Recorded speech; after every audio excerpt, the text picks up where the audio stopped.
Welcome back to Game On, where we use sports and athletics to discuss anything and everything related to mental health.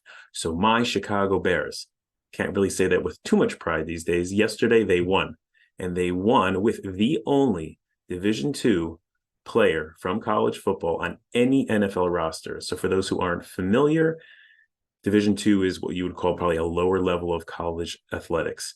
And for obvious reasons, there's not too many that jump beyond that and get to an NFL roster. Not only that, but Tyson Bagent, his name is, he started and he won. And not only that, I enjoy exercising using CrossFit. He has a background in CrossFit.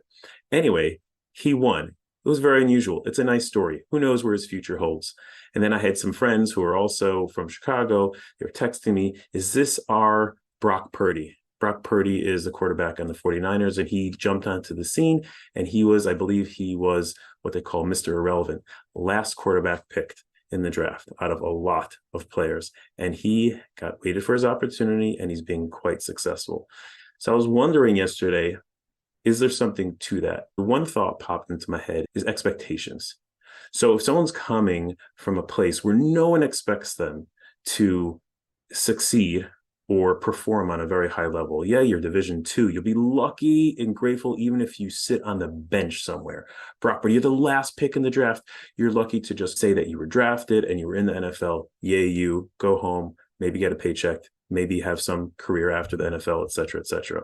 And perhaps because there's no major expectations put on them or put on themselves, although I'm sure they want to succeed, there's this different type of pressure, and they're there because they love it and they want to push through and they want to overcome and they love football, et cetera, et cetera, et cetera.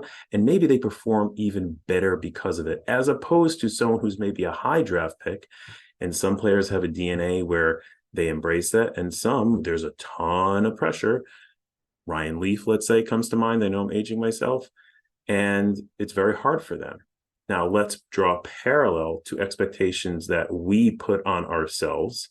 And this thing that I'm about to do now, oh my gosh, everything is riding on it, and everyone else is thinking this of me. Or we put expectations on other people that are perhaps unfair for where they're at. And instead of focusing on, this is where I'm at, this is why I'm doing it, this is why it's important, this is what I enjoy, and it sort of sucks out that enjoyment from it. It doesn't allow them to be loose and play loose and perform.